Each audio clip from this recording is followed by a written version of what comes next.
Hi everybody, this is an image which is a in-camera exposure of the South in Manchester. One shot of the reeds of course and one shot looking up at the moral itself. The camera's done all the work for me. This is a JPEG virtually straight out of the camera. Interesting image, but I want to have a look at doing some black and white work on this.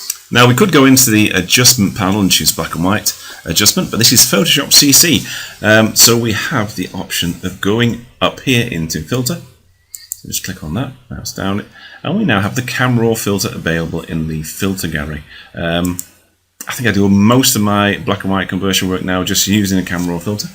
If you look at this image, you have virtually the same interface that comes up as you would if you're going straight from camera raw to Photoshop or bridge to camera raw. So we've got in here the ability to convert this into black and white, or in fact convert to a grayscale. As we're not saving this out yet, so it'll be a grayscale image until we save it. If I just click in here, Adobe Camera Raw will just then apply a preset, what it thinks is a pretty decent black and white.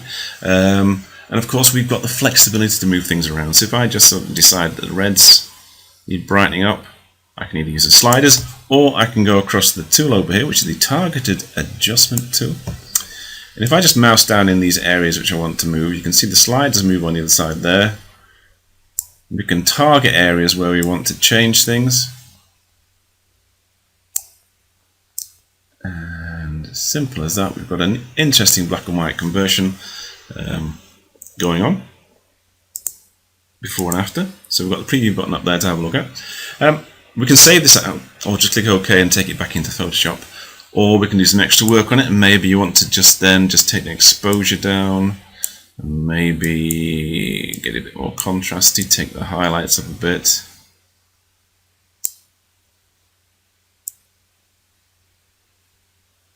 And maybe change the blacks. Now, I'm just going to click OK on this and take it back into Photoshop.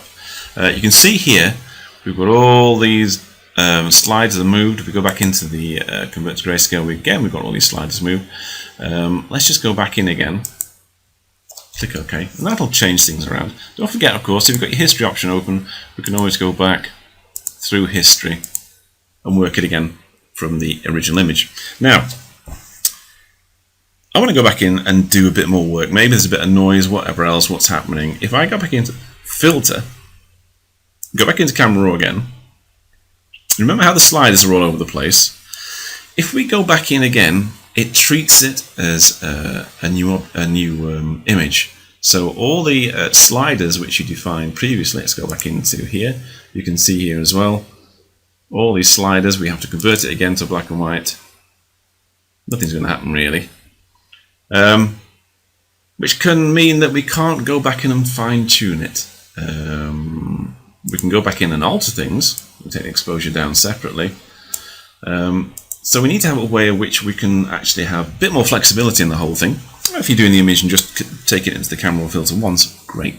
But if we've got, say, an image you really want to work hard, you'll be going back in and back out again and working maybe the sharpness in certain areas using the adjustment brush, we need to do something. So I've just gone back in. Let's just take a snapshot of this one first. So there we've got a snapshot. So we've got our two images. That's the one where we just went straight into camera raw. This time what I want you to do is to just sit over the image there and right click your mouse and then convert it to a smart object. Now, converting it to a smart object means that when we go in and out of the camera raw filter, our previous conversion method will still be there, so we can fine adjust it. And I'm going to show you how that works now. If we go into filter, we go into camera raw again, and we go into our convert to grayscale. You see the same preset comes along. We can either use, and I'm just going to click OK on that. So we have it, but you see down here we've now got a smart filter which is a mask, and underneath we've got camera raw filter. So this increases the flexibility in your black and white conversion work, in fact in your camera raw conversion work. If I just double click on this again, you see the whirling wheel of fate will come up. We go back in again.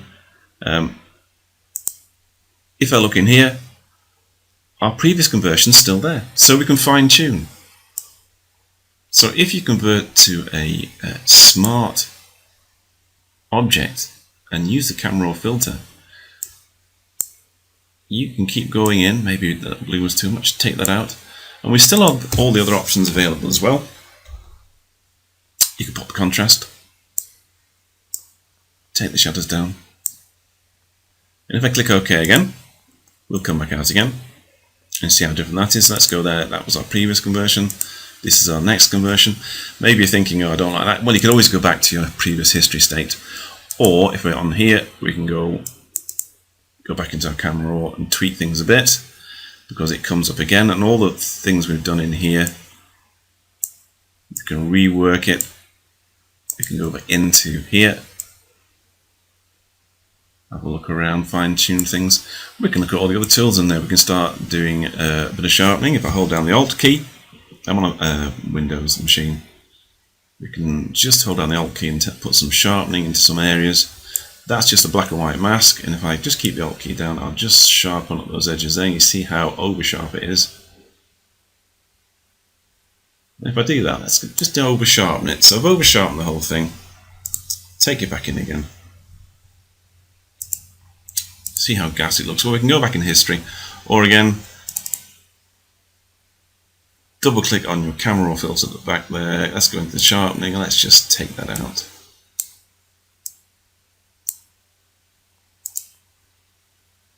And there you have it. So okay, this two methods, I use them both. Sometimes I just don't change to a smart object. Don't forget the easy way of doing it is to hover over your image, and then you can just right click and convert to a smart object. We've got the camera raw filter up here, of course.